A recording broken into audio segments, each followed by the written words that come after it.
ఒకరి ప్రేమలో పడటం చాలా సులభం, కానీ మన మనస్సును అర్థం చేసుకునే వ్యక్తిని కనుగొనడం చాలా కష్టం. నీవు కావాలన్నది సాధించాలనుకుంటే నీలో ఉన్న శక్తిని విశ్వసించాలి. అనుభవం మీ ఉత్తమ గురువు. జీవితం ఉన్నంత వరకు నేర్చుకుంటూ ఉండాలి. నిరాశలో ఆశ ఉంది, తిరస్కారంలో పరిష్కారం ఉంది, ఓటమిలో ఓర్మి ఉంది, నిర్లక్ష్యంలో లక్ష్యం ఉంది. నిదానంగా ఆలోచిస్తే అన్నింటిలో ఒక అద్భుతమైన సమాధానం ఉంది. సాధ్యం కాదు అనుకుంటే ఏ పని చేత కాదు. ప్రయత్నించి చూడు, పోయేదేముంది? గెలిస్తే సంతోషం వస్తుంది, ఓడితే అనుభవం వస్తుంది. ఎవరి బంధం కోసమో ఎవరి ధనం కోసమో మనం ప్రాకులాడే అవసరం లేదు. మన మాట మన గుణం బాగుంటే అవే మన దగ్గరకు వస్తాయి. స్నేహం అంటే ఆడుకోవడం కాదు, ఆదుకోవడం, వాడుకోవడం కాదు, వదులుకోకపోవడం. ఎటువంటి చెడు అలవాట్లు లేకుండా మీరు ఊరికే ఇంట్లో ఉన్నా కూడా అది మీ భార్య పిల్లలకు కొండంత అండగా ఉంటుంది. ఎప్పుడూ ఎన్నడూ వెనక్కి తిరిగి చూసుకొని గతంలో జరిగిపోయిన వాటి గురించి ఆలోచించి చింతించకూడదు, బాధపడకూడదు. మన అనుకునే వారితో నిజాయితీగా ఉండాలి. మనల్ని కాదని వెళ్ళిన వారితో పొగరుగానే ఉండాలి. ఆశ మనిషిని బతికిస్తుంది, ఇష్టం మనిషితో ఏదైనా చేయిస్తుంది, కానీ అవసరం మనిషికి అన్నీ నేర్పిస్తుంది.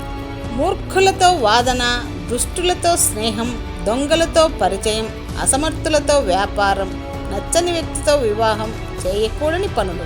మనిషి అనేవాడికి లైఫ్లో ఏదైనా కోల్పోయిన తర్వాతే దాని విలువ తెలుస్తుంది. అక్షరానికి అందం రాసే చేతిలో ఉంటుంది, ప్రేమకి అందం చూపించే మనసులో ఉంటుంది. అదృష్టం కొరకు వెతుకుతూ కాలయాపన చేస్తే అది మీ వద్దకు ఎప్పటికీ రాదు. ప్రయత్నమే అదృష్టానికి ఆహ్వానం. ఆనందం ఒక సీతాకోక చిలుక లాంటిది. మీరు వెంటనే తరిమితే అది ఎగిరిపోతుంది. కదలకుండా నిలబడితే అది వచ్చి నీ భుజం మీద వాలుతుంది. అవసరం ఉంటే ఫెవిక్విక్లా అతుక్కుంటారు, అవసరం తీరాక పాదరసంలా జారిపోతారు. ఇదే నేటి జనాల వైఖరి. అహంకార మమకారాలు, నేను నాది అనే ఈ భావాలే లోకంలో అనర్థాలన్నింటికీ కారణం. మనిషి పతనానికైనా పాపానికైనా కారణం భయమే. ప్రశాంతమైన మనస్సు కంటే మించిన సంపద ఈ ప్రపంచంలో ఏదీ లేదు. 10 రూపాయలు విలువగల ఫలితం లభించేదానికి 100 రూపాయలు విలువగల సమయాన్ని వెచ్చించేవాడు అవివేకి. నా అనుకునే వాళ్ళతో యుద్ధం చేయాల్సి వస్తే గెలవడానికి కాదు, కలవడానికి చెయ్యి. సంపాదనను పెంచుకోవచ్చు, కానీ కోరికలను కాదు. కోరికలకు అంతం ఉండదు. ఎవరికో నీవు నచ్చలేదని బాధపడుతూ ఉండకు. బట్టల షాపులో కూడా ఒకరికి నచ్చక పక్కన పడేసినవే మరొకరికి బాగా నచ్చుతాయి. జీవితం కూడా అంతే. సందర్భానికి తగినట్టుగా మాట్లాడగలిగితే ప్రతి పనిలో విజయం సాధించవచ్చు. వేలికి ముళ్ళు గుచ్చుకుంటే మరో ముళ్ళును ఉపయోగించి ఆ ముళ్ళును తొలగిస్తాం, కానీ పని తీరగానే రెండింటినీ పారేస్తాం. రెండో ముళ్ళును భద్రపరుచుకోవడం అనవసరం కదా. గెలవాలంటే ఒక్కడివే ఒంటరిగా పోరాడు. ఎందుకంటే కొన్నిసార్లు నీ తోటివారి వల్లే నీకు సమస్యగా మారవచ్చు. నటించడం రాని ప్రేమలో ఉండేవి రెండు: కోపం, గొడవలు. తెగ మాట్లాడేవారు ఓటికుండల్లాంటి వారు. వారి దగ్గర ఏమీ ఉండదు. మనస్తత్వం కలిసిన వారిని వదులుకోకూడదు. మానవత్వం తెలియని వారిని కలుపుకోకూడదు. తెలియక తప్పు చేస్తే అమాయకుడు, తెలిసి తప్పు చేస్తే మూర్ఖుడు. అమాయకుడిని మార్చొచ్చు, కానీ మూర్ఖుణ్ణి మార్చలేము. ఆత్మవిశ్వాసం మితిమీరితే అహంకారమైనా అవుతుంది, లేక అజ్ఞానమైనా అవుతుంది. సమయాన్ని సరిగా వినియోగించుకునే వాడికి మిగతా మంచి అలవాట్లు కూడా వాటంతట అవే వస్తాయి. ఓటమి, ఒంటరితనం ఈ రెండూ జీవితంలో చాలా నేర్పిస్తాయి. ఒకటి ఎలా గెలవాలి నేర్పిస్తే, ఇంకొకటి ఎవరిని నమ్మాలో, ఎలా బ్రతకాలో నేర్పిస్తుంది. ఒకరి కళ్ళ నుండి కన్నీళ్లు వచ్చేటప్పుడు మరొకరి కళ్ళ నుండి కూడా కన్నీళ్లు వస్తే ఆ బంధం కన్నా ఉన్నతమైన బంధం ఈ ప్రపంచంలో మరొకటి ఉండదు. మన అనుకునే వారికి మనస్ఫూర్తిగా నేను ఉన్నాను అని భరోసా ఇచ్చే నమ్మకం, పెదవులపై చిరునవ్వు, ఇవి చాలు కదా బంధం బలపడటానికి. జీవితం అడిగిన వెంటనే అన్నీ ఇవ్వదు. ఇచ్చినప్పుడు తీసుకోవాలి. లేదంటే ఇచ్చే వరకు ఎదురు చూడాలి. కాలం అన్ని ప్రశ్నలకు జవాబు చెబుతుంది. నాయకత్వం అనేది బలాన్ని బట్టి నిర్ణయిస్తే అడవిని ఏనుగు పాలించేది, సింహం కాదు. ఎవడికంటేనో నీవు గొప్పగా ఉండాలి అనుకోకు. నీ గతం కంటే ఇప్పుడు బాగుంటే చాలనుకో. ఎందుకంటే ఆశ పుట్టినంత త్వరగా అవకాశం పుట్టదు. ఓటమి నీ రాత కాదు, గెలుపు ఇంకొకరి సొత్తు కాదు. నిన్నని మరిచి నేటితో తలచి శ్రమించు, నీ ఆశయాన్ని సాధించుకో. నీ చుట్టూ 100 మంది ఉండే కన్నా నీ బాగు కోరే స్నేహితుడు ఒక్కడు చాలు. కొత్త ఆలోచనలు చేయడానికి ముందు పాత ఆలోచనలను వదులుకోవాలి. అహంకారం మనిషికి అతి తెలివిని నేర్పిస్తుంది. చివరికి వారిని ఒంటరిని చేసి వెళ్ళిపోతుంది. ధర్మంగా ఏదైనా సంపాదించు, అది నిన్ను ఎప్పుడూ దైవంలా కాపాడుతుంది. అధర్మంగా ఎంతైనా సంపాదించు, అది నిన్ను ఎప్పటికైనా నాశనం చేస్తుంది. మనశ్శాంతిగా బ్రతకాలనుకుంటే మనుషులకు వీలైనంత దూరంలో, భగవంతునికి వీలైనంత చేరువలో ఉండటం అలవాటు చేసుకోవాలి. మనిషి అభివృద్ధి మార్గంలో ప్రయాణించాలి అనుకుంటే అతి నిద్ర, భయం, కోపం అనే దుర్గుణాలు ఉండకూడదు. కనిపించే మనిషిని మోసం చేస్తూ కనిపించని దేవుడికి పూజలు చేసినంత మాత్రాన మంచివాళ్ళమైపోము.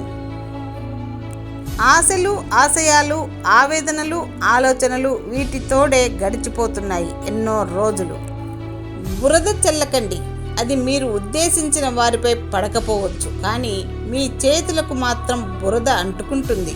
కాలంతో కరిగిపోయే ఆస్తుల కోసం ఆత్మీయులను దూరం చేసుకోవద్దు. అలా చేస్తే మనకు అన్నీ ఉన్న అనాథలమే అవుతాము. చితి నిర్జీవమైన శరీరాన్నే దహించి వేస్తుంది. చింత బ్రతికి ఉన్న శరీరాన్ని కాల్చివేస్తుంది. మనోధైర్యమే దానికి మందు. మంచివాడిగా బ్రతకాలంటే చాలా వదులుకోవాలి, కానీ చెడ్డవాడిగా బ్రతకాలంటే మంచితనం మాత్రమే వదులుకుంటే చాలు. నీ విజయం ఎలా ఉండాలి అంటే నిన్ను చులకనగా చూసిన వాళ్ళే నీ అపాయింట్మెంట్ కోసం ఎదురు చూస్తూ ఉండాలి. సమాజం ఎలా ఉంది అంటే నోటితో ఒకటి చెబుతుంది, కంటితో ఇంకొకటి చూస్తుంది, మనసుతో మరొకటి చేయిస్తుంది.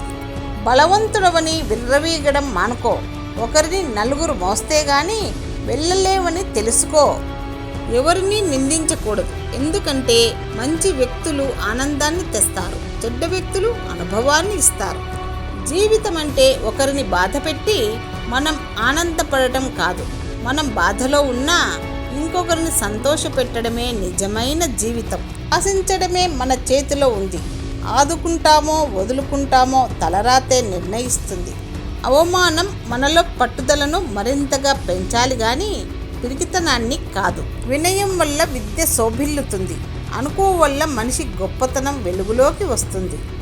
జీవితంలో ఎదగాలి అంటే తగ్గడం నేర్చుకోవాలి. గెలవాలి అంటే ఓటమిని ఒప్పుకోవడం నేర్చుకోవాలి.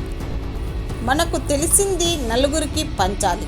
మనకు తెలియనిది నలుగురిని అడిగి తెలుసుకోవాలి. ఒక్కసారి మోసపోతే అది మన తప్పు కాదు. రెండోసారి కూడా మోసపోతే అది ఖచ్చితంగా మన తప్పే అవుతుంది. మనం చేపట్టిన లక్ష్యం మంచిదైతే చాలదు, నడిచే మార్గం కూడా సరైనదే కావాలి.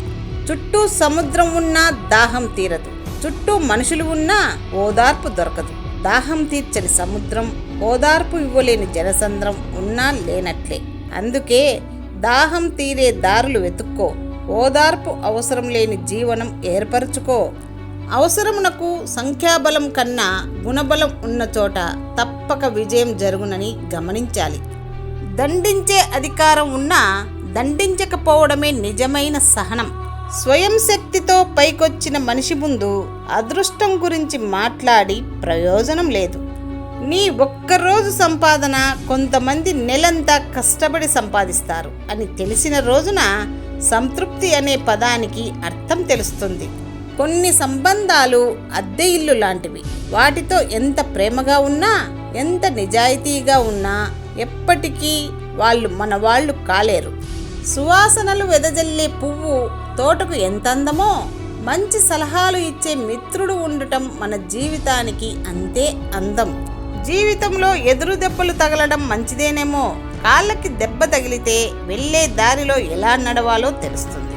అదే మనసుకు తగిలితే ఎటువంటి వారితో ఎలా ఉండాలో నేర్పిస్తుంది. ఆస్తి పెరగాలంటే మార్గాలు అనేకం.